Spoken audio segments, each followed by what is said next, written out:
I'm Summer Quesenberry, and today we're in Leatherneck Insider Tell Your Story Freshman Phenoms. And with us today is football's Cason Carswell, volleyball's Simone, and men's basketball Makai, Kvamme. Killing it, right? Okay. First, I'm just going to open up with tell us kind of when was the first time you started playing your sport? When's the first time and where are you originally from and who sort of introduced you to the sport that you play or sports in general? Maybe it wasn't basketball, it was your first love, or football was your first love, but this is kind of your journey. So we'll start with you, Cason. So I'm originally born in Albany, Georgia, and I mean, like you said, basketball really was my first love, and I didn't know I was going to play football until really sophomore year of high school. That's when I really started pursuing football deeper. I always wanted to play basketball, so when I started playing basketball and football originally in Georgia when I was 4 or 5. I started playing like basketball a little bit, like the upward league or whatever it was, and then flag football, and then first tackle football started probably 2nd grade, 3rd grade, when you're 8 or 9. That's how my journey started. Okay, who introduced you? My dad for sure, because he was a college baseball player in Georgia. Mm-hmm. So, and then he never really pushed me to play baseball. He knew I liked playing basketball and football more, but he played basketball, football, high school, ended up playing baseball in college. So he knew the ropes, obviously, of basketball and football, and he's the one that really introduced me to both of them. Started evolving, yep. And Simone? I mean, I started playing soccer at, I think I was 6 years old. And I'm from Denmark, so the way it works there is that sports in school is separated, so I had to travel, I think 45 minutes every direction every time I had to go to practice. So when I went to high school, I had a quite busy schedule. So yeah. Usually I would have school from 8 till 3, and then I had to travel to practice to be there at 5 usually. So yeah, it was a tough time, but I really enjoyed it because I love playing soccer. And I switched club when I was, I think I was 13. So I live in a town, as I said, 45 minutes away from the more competitive club. So yeah, and that was a very big move for me because I really developed as a player when I took that step. That big step, right. Yeah. And that's kind of how your country sort of has it set up, right? Yeah. In terms of those progressions and evaluations? Yeah. Cool. Who introduced you to sport? Honestly, I felt like it came from myself. I just wanted to try something new, and I played badminton for a while, but it didn't really, I like being a part of a team. That's a fun fact, badminton. Yeah. Yeah, not most aren't coming in and saying like, actually, I could have went in badminton, but I chose this. Yeah, very cool. But yeah. Good. All right, Makai? I grew up in Skokie, Illinois. When I was about 3 or 4, my dad introduced me to basketball. We used to just go to the park and shoot around. And as I got older, we used to take it more serious. And yeah, I also played soccer, but basketball was my main sport always. Got it. Okay, so there's your start. And then as you're evaluating and sort of obviously coming up, so you've kind of talked about, like, this is when I first got my start, these are the progressions, figuring out kind of what I want to do, which direction I'm going to go.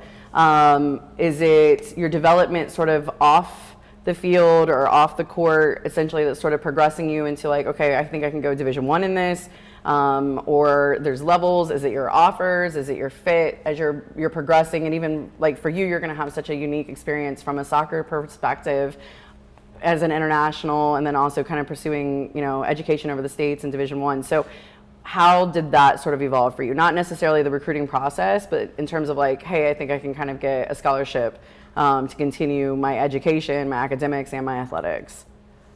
Yeah, so what really got me going is I thought I could play basketball, and then my recruiting really picked up for football earlier.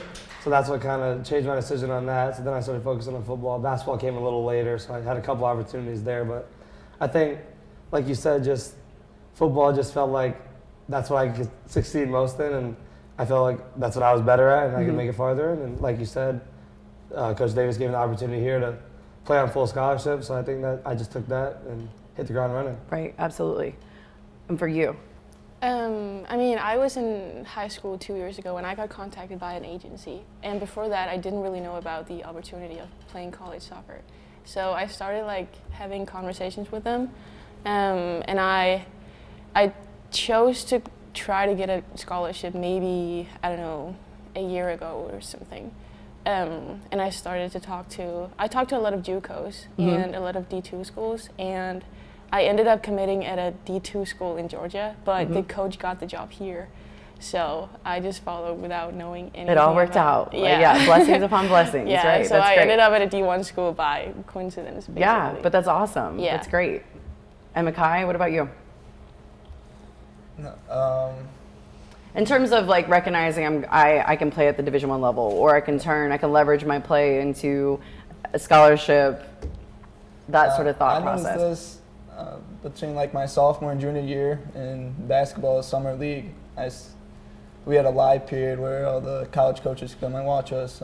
So after that, a couple Division I coaches, mainly like Ivy League schools, hit me up, and so this is when I realized I could potentially get a scholarship. And then my senior year, at the beginning of my basketball season, I came and took a visit here at Western, and they offered me a full scholarship. And I came on the visit, and I just liked everything about it, so I committed.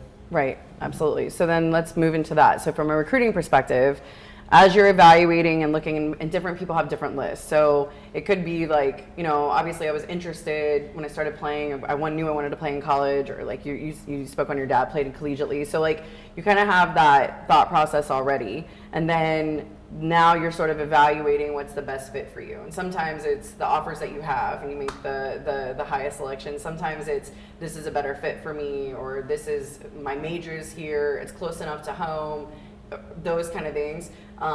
If there's, if you're talking to senior you just a year ago, which is crazy, right? Because it probably feels like this year you've aged 10 years. No, but if you can think about your evaluation then and what you were weighing, right? Like in terms of all the different opportunities and how it helps you make your decision, what are factors that sort of played into that? And I'll probably start with Simone on this one.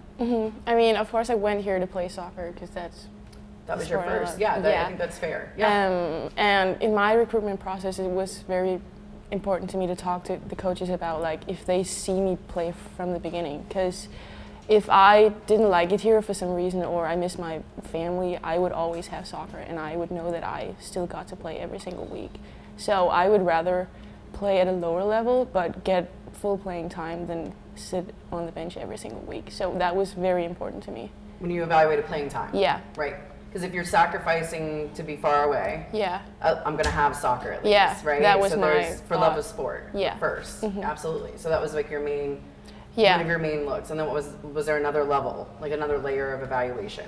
I mean, of course, everybody wants to be in a nice state near the beach or near a big city, but that did not really happen here. But right. I mean, it's just like, yeah, the people really make the place. So right. we just have to open up and connect with people as fast as possible. Right. Yeah. Good for you. Good for you. Makai? Mine was really too, is being close to home and just having a good relationship with the coaches and knowing they believe in me. And as I talked to the coaching staff, they all really liked me and saw my potential. So, and then staying close to home was a big part because I wanted to be by my family. And it's only like a 3-4 hour drive for me, so I can go back. I mean, during the season it was hard, but in the off season I can go back during the weekends and see my family. And they can make it to your games. Yeah, they can. Yeah, that's perfect. That's perfect. And for you, Cason? Yeah, I mean, I hate to reiterate what they said, but my main two things were, one, like Makai just said, the relationship with Coach Davis. Like, I had other offers to play, but this was my first Division I offer, so I think that played a role into it. And then also just my relationship with Coach Davis. Like, we talked even when I was in high school, in season, whether it be spring, fall, no matter what it was, we were talking at least once a week. We had a great relationship. And then, like Simone said, the opportunity to play, I think that's a huge thing. And I thought I could come in here and compete for a spot, not necessarily I'm going to start day one, but I thought I'd come in here and at least compete. And that's what I did. And I think Coach Davis gave me that opportunity. I'm very grateful. Yeah, absolutely. When you think about moments of growth this year, from, again, like thinking about last year you, or just a couple months ago, even you, like 8 months ago, you were still theoretically a senior. You had made your decisions, like this is what you were doing and what you're progressing in. But when you think about that, like what are the biggest areas like you think you've grown this year? I think to me it's more personally, to be honest, because of course I've gotten better at playing soccer, but the fact that you have to connect with people in a language that is not your first one is, I mean, that was pretty challenging to me at first. And you're being interviewed today. Yeah, I know. Right. Yes. Yeah. So yeah, I would say just having the courage to like talk to new people and open up. Yeah, I feel much more comfortable doing that right now than I did in the summer. So. Right. That's Yeah. good. Mm-hmm. Okay. For me, it was physicality. I mean, I've always been kind of skinny, so I lifted a lot during my senior year. Then when I got here, I noticed how big everyone was, which Right. I expected kind of, but Because that's the thing you're told, right? That was Yeah. like, oh, I want to offer him, but I don't know, right? Like that's the thing. So then you have to kind of prove yourself. Yeah. And you're young, like you're a true freshman. So you get some grown men out there with several years under their belt, right? So physicality is a great thing to bring up. So okay, so you're lifting, and what else? Lifting. Drew has helped me a lot as I'm here. Good with lifting and conditioning and speed workouts. But yeah. Perfect. What are you eating? They just tell me to eat as much as I can. All the things. Yeah. All calories. My senior Sticks year, and butter. I mean, you need. Go ahead. No, yeah, my senior year, I was actually on a meal plan. Just like they wanted me to eat like a loaf of bread a day. So that helped. A lot of meat. But now they just say, just eat whatever. Eat And as you much as naturally you can. probably have a great metabolism. Like you're probably blessed with a great metabolism, right? So like it's worse because it's like the blessing and the curse because you need the calories to be able to build more muscle. But you're doing well. You're holding your own. You're holding your own. Go ahead. For you? What are your greatest moments of growth? Yeah, I'm in the same boat as Makai. Like I was told, I'm tall obviously, but I was told I was skinny. I weighed 180-ish going into my senior year. Now I'm close to 200. I'm like 198, 197. So like Makai said, Coach Minnis, for me, being the football lift guy, he's helped me tremendously just in the weight room, on the field conditioning, and then, like you said, eating. But the biggest change for me from high school to college was mentally. Yeah. As a quarterback, the thing is like you have to know. In high school, it's simple. It's just like throw the ball to the open guy. In college, there's disguises. They give you everything you're going to see that you will never see in high school. So I think mentally has been the biggest growth for me. Right. So because I mean, lots of things. One, faster game. Oh, yeah. Overall, bigger guys. I mean, Georgia's got good football. I'm from Ohio, so I'll claim Ohio as. But you good there. The hits are probably a little bit harder, I would imagine, collegiately, Hurts a little right? more. Yeah. The pop-up might be a little bit slower, but like you have all those sort of steps in terms of how it factors into obviously your growth. So when we're thinking about growth, also moments of adversity that you faced this year and sort of how you're overcoming or you're working to overcome them or who you talk to kind of get through those moments. And there's plenty of things I can answer. One, on the field, on the court, off the field, those kind of things. Academics, if that's a challenge, or dynamics even with like you just played years with certain teammates, right? So you know them very well, but then now it's like you're as a senior, you're kind of owning it, right? It's like 8th grade, you were owning it. Senior year, you're kind of owning it. And then you come in and positions of leadership too, like for point guard and quarterback and those kind of positions, or a new team, new coach. And so as a freshman, you're having to carry yourself sort of as a leader in a different kind of way. Those are hard moments, especially with not knowing who you're dealing with or the way that they're going to receive communication or direct communication. You strike me as you give very direct, honest feedback. So sometimes there's an adjustment to that because you're like, well, I'm telling the truth. Like, take it and let's keep it pushing, right? But in those moments, give us some examples, the ones that you feel comfortable with. I know I just rattled off 10. That's who I am. But whatever you're thinking in terms of moments of adversity, and then who do you rely on to sort of navigate those? And if it's yourself, it's yourself. I mean, there's times of reflection too that you have to obviously take for yourself as you progress through this. But speak on those. So whoever wants it first. I know it's like a long-winded question. Well, Simone, go ahead. Give me what you got. Okay, I mean, I'm not gonna lie, we had a pretty tough fall this season. So yeah, we had a lot of losses. So the way I dealt with it, I mean, we have a pretty big freshman class, right, which helped. So we always had each other to talk to. I think we were 8 people in the fall coming in. So yeah, that was nice to have people around who were in the same boat. But the way I dealt with it was like I called my parents every time I needed someone to talk to, just to talk to someone who was not in it, you know? Right. So could, listen without knowing what was going on and just like let me spill everything out. So, but yeah, I would say just I mean, being a part of a team always helps because you always have people around you to talk to. Right. And we try to, go through it as good as we could. Right. Yeah. But I think the main challenge was that, I mean, our team did not really have a good season last year anyway, so like we have to break that thing and like move on. And I think the new coach really tries to help us do that. So New coach and an influx of new freshmen, kind of a new foundation. So like we get some new energy and like a new mindset. Basically. So. How is that prepared? Like right now you've started spring. I mean, right now our numbers are pretty low, but I think he's going to bring in 12 new people next year. So yeah, How is that affecting your training though? Like I mean, obviously going through training, sometimes it gets tedious or sometimes you're like, right? Like you'd rather just be out there playing games sometimes. Yeah. Right? But obviously the preparation matters, and it matters in terms of changing the mindset. So how are you, I guess, sort of changing the tone this spring from where it was in the fall, like breaking that cycle? I think we have a much more positive approach to everything, and we know that next year is going to be much better because we're going to have a lot of new people, and like who are going to be really motivated to try to turn this program around. So they understand that that's part of it. Yeah, that really helps. And I trust my coach, and I think he's a good recruiter. Yeah. So good. I think, I'm very positive. Yeah, he got you. I'm not saying that. He's a great recruiter. No. Okay, no, that's good. That's good. Cason, what about for you? Yeah, I mean, like you said, we definitely took some losses this year. And personally, my biggest thing was coming in. I came in as the 5th quarterback and ended up starting week 5, I think it was. So just like you mentioned, the fact of coming in as a quarterback, like a leader of the offense, of the football team. It's hard as a freshman. Like the easy way is to stay quiet and just play your role, do whatever you need to do. Right. And I think every time I struggled, like Simone said, my parents were a huge help. And also like here, if I need to talk to someone, I'm really close with the other quarterbacks. Like Chris Irvin last year, Tanner's still here. Only one from last year that's still here. Me and Tanner are best friends. And then Coach Davis, I mean, he's the head coach, but also the quarterback coach. Right. So that always helps. Like when I have any questions or if I'm dealing with anything, I know I can go to him. He's my position coach. He's not just my head coach. He's my position coach. So I think we have a little bit closer relationship than some people may have done. Right. Absolutely. Makai, what about you? You brought up leadership. This was kind of a challenge for me because I'm not the most talkative person. As a point guard? Yeah, I know. But in the summer, I wasn't talking a lot. My coaches just stayed on my case. It was weird for me because they're telling me to tell grown men what to do. Right.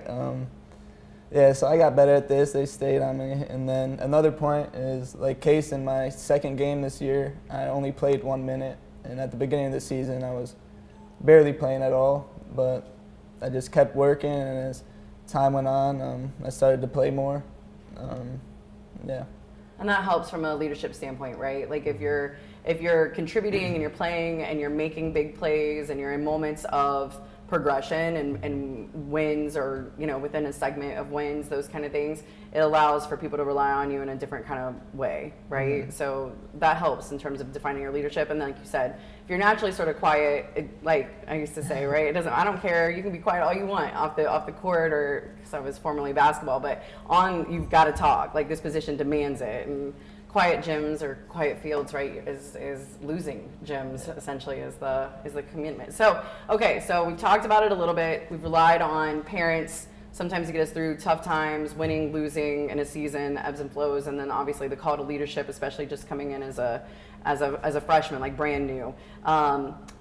Lots of outside chatter. There's a lot of outside chatter, whether it's alumni with opinions, parents with opinions, your former coach has an opinion, the portal is calling kind of opinion because that's just becoming so steadfast in your development in a lot of ways. Perhaps your agency has feedback on, well, like if you went here, we might be able to get you here. Like those kind of social media, the amount of whatever former players that are on social media or haters that are on social media or kids that leave the program on social media. There's so many things in terms of outside noise. What do you do to sort of navigate that or quiet that, or maybe that doesn't affect you at all? It's not something you lean into or something you think about, but how do you sort of navigate that as you kind of progress through your collegiate career? Cason?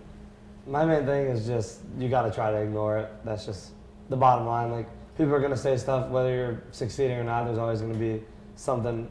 The grass is greener on the other side, whether that be, like you said, transferring. And my thing was just ignore it at all costs. I mean, they don't know what you're going through. They don't know what your team's going through. They just see everything from the outside, and that's really the bottom line is you try to block it all out. Right, right. Yeah, I would say I agree with that. I mean, I've never been the one who's posting a lot of stuff, and like I don't really spend time on social media, so I just try to shut it off and like focus on myself and Right, what you can control. Yeah. Yep. Yeah, I just, same as Cason, I just ignore it. I've definitely got a couple messages after games this year. But yeah, it doesn't really affect me. I just remember that I'm a Division I basketball player and these people are just talking. Right, right, exactly. Like you're living it, Yeah. right? And so that's good for you in terms of those things because that is difficult to sort of navigate. Who's been your best support system for any and all things here at Western? Personally at Western? Yeah. I would say just my teammates, honestly. Like, if I have anything wrong or have any problem, I immediately go to my teammates. Like, obviously roommates, and then like Makai's on my floor. Like, just friends like that. Like, if I have anything wrong, if I'm having a bad day, I can go talk to any of them. I know that. We can go do whatever we want. We can go out to eat. We can go play basketball, whatever. So just getting out and going to talk to people, I think, has been my main thing. And then, like Simone said earlier, just parents. Obviously, Yeah. they always have your back. If Right. They'd be here if I called them right now. They'd head this way. So. Perfect. Yeah, I mean, it's the same for me. Like, being around your teammates all the time really helps. And I have a very good relationship with my coach, so if I had any questions or concerns, I would just go talk to him and he would, like, support me or give me honest feedback. Which is great. Yeah. That's great.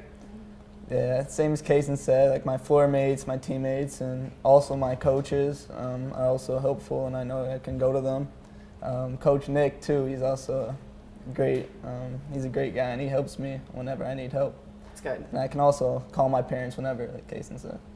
Got it. Got it. What's been your biggest surprise? Your biggest surprise in terms of collegiate athletics or Division I or just playing in general, like anything from a surprise standpoint that you were like, huh, I didn't anticipate this. This sort of takes me aback. And maybe not. Maybe you were well prepared. Like maybe you were born ready for anything. And it doesn't, I mean, positive, negative, whatever, just the truth essentially. Like whatever it is that's been the biggest shock, I guess, to you at this level.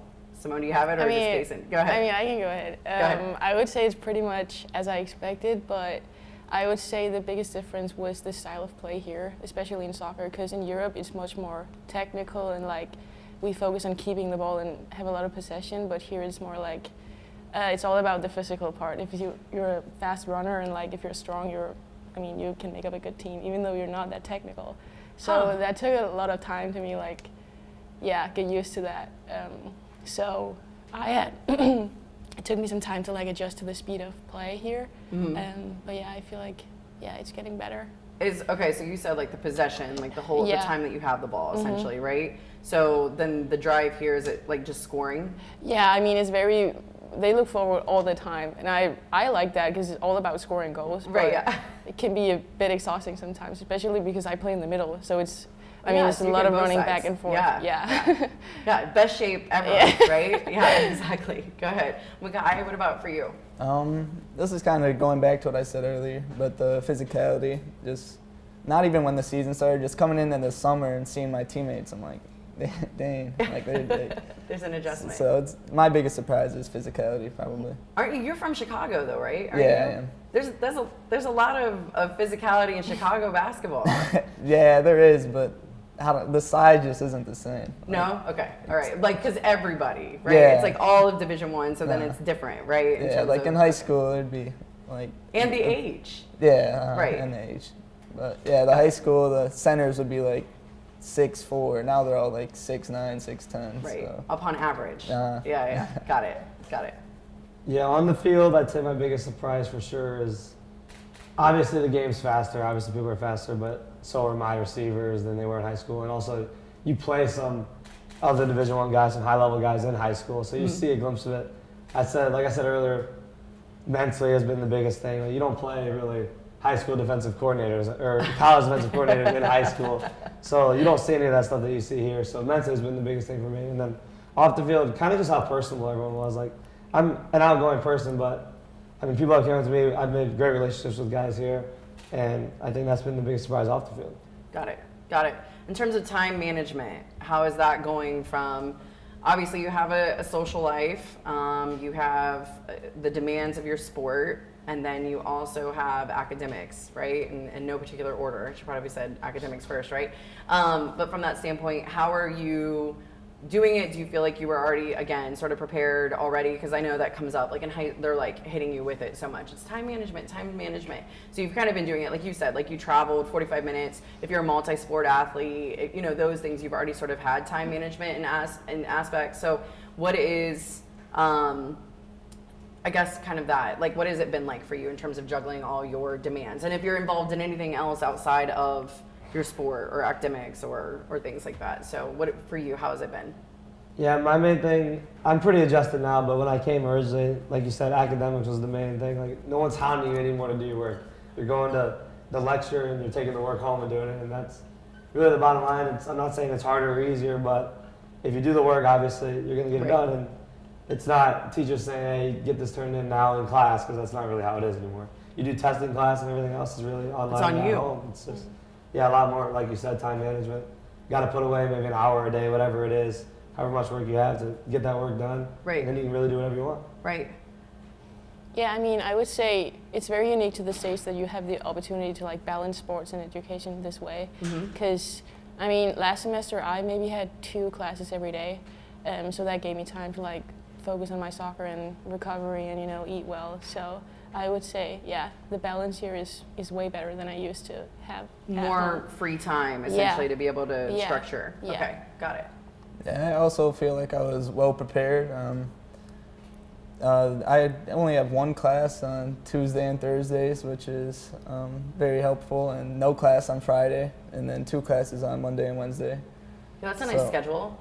Yeah, but my first semester I only had class on Monday and Wednesday, and then the rest were online, which made it pretty easy actually, just to navigate. I can do my work whenever, and yeah. Right, so you can structure your time in terms of those things.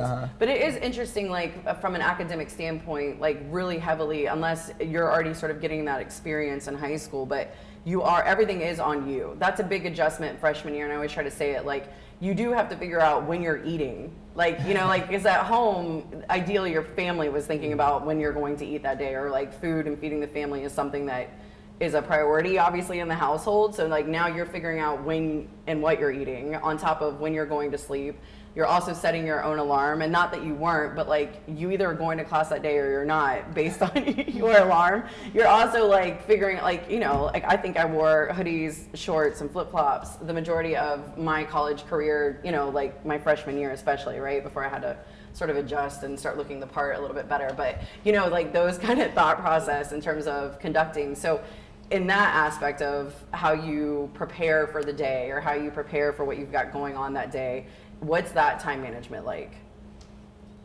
I mean, yeah, go ahead. Good. Yeah, that was my fault. I didn't give you I was making eye contact with everyone. Go ahead. I would say I've always been like quite independent, so it wasn't that big of an adjustment to me. I mean, the only difference was that my parents were not around. I mean, I couldn't rely on them on everything because they were like thousands of miles away. Right. So, yeah, and my schedule has always been that tight, so I know that I have to do my stuff when I have the time for it. So I think that helped me a lot. Great. Yeah. That's good. And they prepared you. Yeah. The baby bird. They let her out of the nest. Go ahead. Makai, what about for you? Yeah, daily I try to like not write down on paper or anything, but I try to like build a schedule like as I wake up, like what I'm gonna do throughout the day. Like a list? Yeah, like. Good, you're a list maker. Are you Yeah, really? I don't make it, but I like in my head. In your I'm head. just, Okay, yeah. all right. Checklist in your head. Okay. Yeah, so that makes it easy, and yeah, just going to class. I've only missed 1 class, so I've always go to class. And that was probably just for travel. Yeah. Right. Yeah. Go ahead. I'm teasing. Go ahead.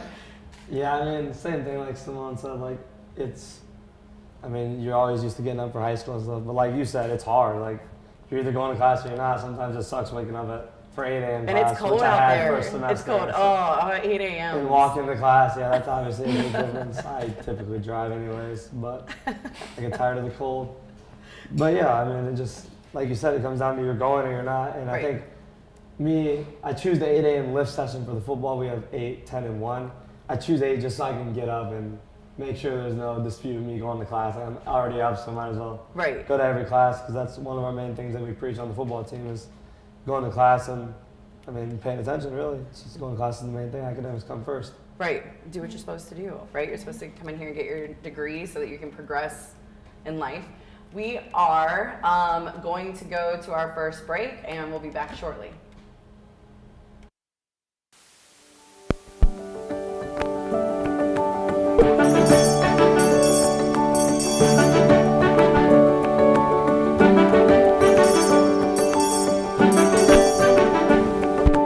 Our story began with a spark that started on the prairies of Western Illinois. From a bell tower which stood as a new beacon of knowledge for all to see, to the cranes that swing over campus today, advancing our vision to inspire, educate, and lead. That spark ignited a legacy of students using their talents and perseverance to make the world a better place in ways big and small. In this 125th year, we celebrate the remarkable journey of Western Illinois University, a milestone marked by dedication, boundless ambition, and a relentless pursuit of excellence. We have pushed the envelope far beyond what our founders could have imagined. We have broken new ground, set records, and made discoveries. Whatever challenges we have faced over the years, we grow stronger from them and evolve. We remain devoted to our fighting leatherneck spirit, the spirit of the underdog that fuels creativity, generosity, and determination. Leathernecks can be found in communities across the state, the country, and the world, doing their part to be a positive force wherever they go. Today, in Macomb and the Quad Cities, students from all walks of life meet to share ideas and aspirations. Our students bring new perspectives and aim to be part of something bigger than themselves. The Leatherneck legacy lives inside these walls and in all of us. Together, we are marching on.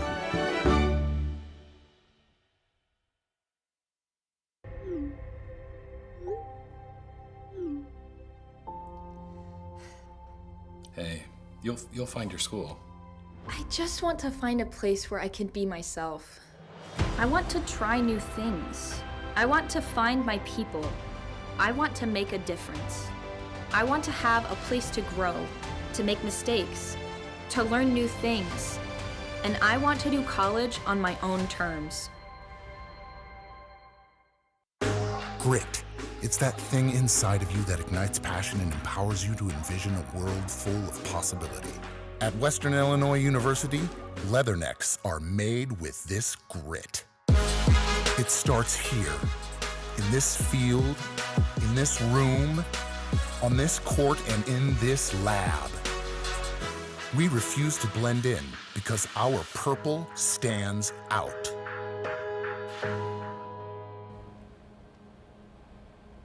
We're back with Leatherneck Insider, Tell Your Story, Freshman Phenoms. And Freshman Phenoms that we're with today are football, Cason Carswell, women's soccer, Simone Thorst, got it, right? Yeah. And then, no problem. And then men's basketball, Makai, Kvamme. So working in terms of thinking about your majors when you're coming in, what is it that you're pursuing and what would you like to kind of do with your life, right? So go ahead, Cason, what do you got? Yeah, coming in, I really had no idea Right, what I wanted fair. to do. It was just, I was open to anything. And then last semester I took a finance class, which I really enjoyed. And that was kind of one thing that I was like, all right, I might do this, but I'm not too sure. And my uncle does finance stuff, so I talked to him about it. And then, yeah, I mean, I chose to ultimately become a finance major before this semester, so I'll be doing a lot more finance classes coming up, and I just enjoy the fact of money, investing. I have a good time with that, so I think that's what I'm going to do, hopefully. Do you play Monopoly? No. No. I used to, but Takes too long for me. That was a hard no. Like, Takes too no, long I for thought there me. was going to be like a traumatic family story with that. Like, no, the last time we played, someone flipped the board. No, it is really long. It is It's really forever. long.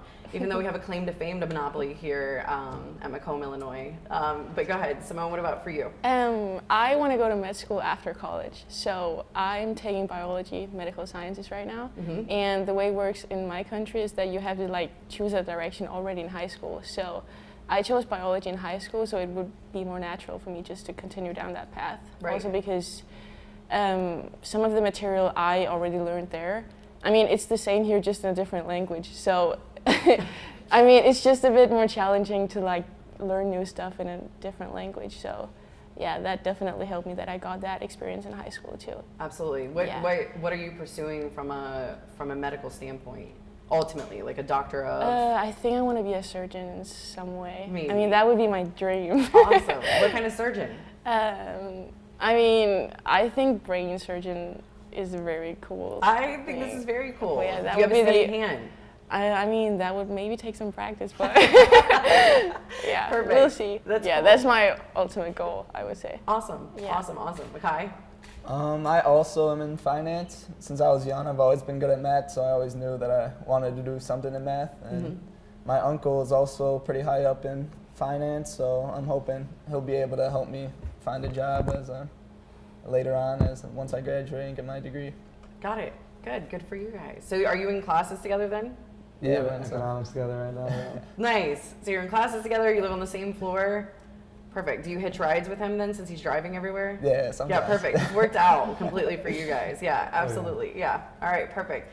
From a standpoint with Western, academically, what is providing kind of the most support, or do you need it? Like from, obviously we have our academic success, we have people that you can rely on. That way you've got teammates probably that are either in the class or have taken that class before, potentially, or maybe you're the one they're coming to, who knows, right? It's a big circle from that standpoint. But from an academics, or are there professors already that you're sort of making, like you understand, like this is a person that you're probably going to rely on from a mentorship? Again, I get it, you've been at the university for 9 months now, essentially. So as those things evolve, as your relationships evolve, I imagine different things will kind of, there's probably professors you haven't had yet that you're going to end up loving, right? So there's all those kind of things. But what's helping you along the way in terms of what your ultimate goals are from a career standpoint and where you're at now, which I know is a heavy question. Like we're in the second semester of your collegiate careers, but what are you kind of pursuing right now? Yeah, like you said, with professors, that was going to be the main thing I started with. I have a good relationship with a lot of my professors, especially my finance professor, like I said, from last semester.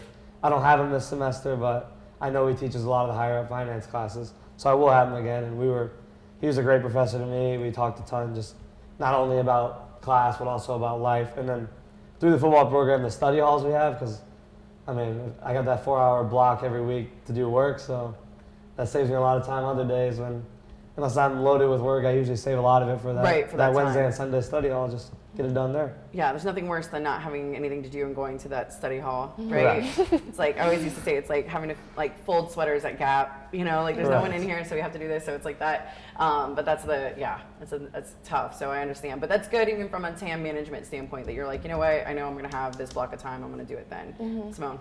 I would say it definitely helps being an athlete, because I feel like the professors are much more understanding if we're traveling or if we're going to be gone. They're much more helpful, and we can ask questions and so on. And they always have office hours if you need more help and support, and you can get free tutoring. And so I feel like if you're left behind in classes, there's always opportunities to get back on track. So, Right, yeah. right, good. Yeah, I also think the professors and my advisors, Reese is a big help, and last semester was Reese, now it's Miles, but those meetings every other week are pretty helpful to me because they show me what my grades are, if I'm missing any assignments, and they tell me when I have stuff due by, and they create a list for me, so they make it pretty easy. Good. That's great, feedback in terms of, and it's been pretty, we're a couple panels in, but there's been great feedback in terms of professors are supportive of our travel. They're supportive of understanding, we have this rigor, essentially. Our time management's a little bit different than the general student body, that they have office hours, that they're approachable, that you can kind of have these conversations. So excellent feedback, because I've been at other institutions where that's not been, you know, the feedback is either in this lab or you're not going to be a doctor, right? Like you're either going to it or you're going to the game. So pick or choose which one you want, right? So I think that's great feedback from that standpoint. If you could sum up your Western experience into 1 or 3 words, right? Yeah, think about it a little bit. 1 or 3 words. What would you say? I know. When you have to limit it and concentrate the words, it's a little bit tough. I'll let you go over if you needed to, but any sort of, and you know, all-encompassing. Simone? I mean, the first word is probably development, because I feel like a different person than the first time I got here. Right. So I would say, yeah, it helps you mature in a whole new way, and yeah, force you out of your comfort zone. So. Yeah. Yeah. Good for you. Development's a good word. Yeah. You got it? I would just say, like, enjoyable, but also, like, hard. Like, because that's kind of part of it. Like, you have to enjoy what's hard about, like, these spring workouts. They suck. Like, it feels like you're going, lifting, running at 6 a.m. to not play for another 6 months. It's hard, but that's the fun part about it. You're doing it with your teammates, some of your best friends, and I think that's been my best part about Western. Good. I'd also say adversity, improvement, and enjoyment. But I'd say adversity because, you know, we've also had a pretty tough season, and this leads us and can help us improve. It shows us what we need to do better. And then enjoyment because, yeah, I made a lot of good friends here. All my teammates are nice, and I still had a amazing season, even with all the losses, just with my teammates. It becomes sort of like one aspect of it, right? It's like the goal that you're building to, the wins and losses are sort of the aspects, but like you, especially as freshmen, you can recognize, you're like, well, wait a minute, like here's all the things that I've done to move forward. The bar is obviously moving the wins and loss record forward, which is it exists for every team. Every team has that, right? Like every team has that. So as you're approaching your goal, it does give you good feedback. So when you're going through these huge moments of adversity, wins, losses, opinions, teammates, new teammates, old teammates, all the things that you're sort of navigating, it is still like you said, like it's a great experience because you can measure the growth. And as an athlete, we're constantly in positions of measuring sort of the growth. Like here's where I was only this short time. In fact, I thought when I asked you guys the question what was going to be the biggest shock, I thought for sure someone was going to say like the conditioning. Like conditioning smacked me in the mouth, right? It's because I know that that's always been a feedback of my athletes in terms of those things. So how has conditioning been a little bit different, or the preparation, or the film, or the scouts, or those kind of things in terms of your preparation for play been different maybe than what you've had previously? And then go ahead, Cason, I'll go with you. Yeah, the conditioning, I mean, in high school we didn't lift in season, so that was one main thing. And it's not hard stuff right now, it's really just stuff to stay healthy, really. Like you're not doing vigorous max lifts during season, and then the conditioning, it's, like I said, it's hard. I mean, waking up at 6 a.m., we didn't do that in high school either. It was all 9 a.m., 10 a.m., which just the fact that you have to wake up at 5 a.m., go there on the field by 5:45, it's hard. And the hardest part for me is, like I said, mentally, the film stuff. In high school, you can watch 3 plays and know what they're going to run the whole game. In college, you watch games and games and games and different formations and their leads, and that's something that you never really did in high school. Right. What about for you? I would say, I mean, preseason was hard, of course, but I mean, I expected way worse because I feel like people hype it up so bad. Right. So I was prepared for anything. But yeah, we had 2 sessions every day, and of course we did conditioning, but yeah, I thought it would be way worse, to be honest. So we got through it. What about for you? I also expected it to be harder. Really? Yeah, we don't do a lot of like just running. We like run ourselves into by like playing games against each other. And then, yeah, the film, and I feel like the film and scout has been more intense, though. They're just more, you got to know every player on the team, and there's just, like, more to know about the players in general. Has there been times in game where you were like, oh, that was on the scout? Yeah, I'm like, man, is he a shooter? That was on the scout. Like, you don't even want to look over at the coaches because you're like, yeah, that was on the scout. We did walk through it. We did go over that, and it happens, right? Yeah. But it's weird because it's like, as much as you go over it, you also need the rep. And they're clearly better at it than you are, like in terms of the coverage, right? Because that's not your defense, or that's not your focus usually, right? Although as the season goes, I'm sure you're seeing some of the similar thing. So then, as much as your growth, at least you've seen it again or again or again. Because we can give you X amount of reps, but it's not what you're going to face in the game. And then that kid's really good at that thing, right? So that'll continue to evolve because your experience in covering it will translate because you did it a million times your freshman year. So then suddenly you're better at it your sophomore year, and then it's automatic. Juniors and seniors just have a different possession of scout in most cases. At least we hope, as coaches. We hope that you have that, right? So great. All right, well, that's great feedback and great conversation today, and I'm appreciative that you've taken your time to be here and we learned more about you and your experience. If there's anyone that you could think in terms of getting you here, your journey here, and even your staying here in terms of how you progress, who would you want to take the time to demonstrate your gratitude? Simone. I would first of all thank my parents because they always believe in me, and my siblings and my grandparents, they're probably my biggest supporters. And yeah, lastly, I would thank my coach because he believed in me from day one, and yeah, he trusted me and gave me a lot of playing time my first year, so I really appreciate that. Perfect. Makai? Yeah, I'd also 100% say my parents. They've always pushed me to work hard since I was young, and they are the reason I am here. So they still come to mostly all of my games, which is very important to me, and yeah, so I'm very thankful for my parents. And I'm appreciative of your parents. They give me a lot of encouragement. They're behind me, but usually your mom usually gives me some sort of good feedback on my outfit choice that day. So I appreciate how much your parents are in support of you and WIU, because I usually have a nice little 2-minute, greeting. So yes, go ahead. So okay, so your parents and whoever. I didn't mean to interrupt. So go ahead.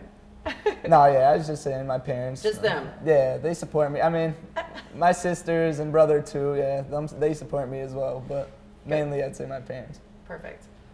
Yeah, my biggest thing, like they said, is just family. My parents didn't miss a single game this year, and it's definitely not a close drive.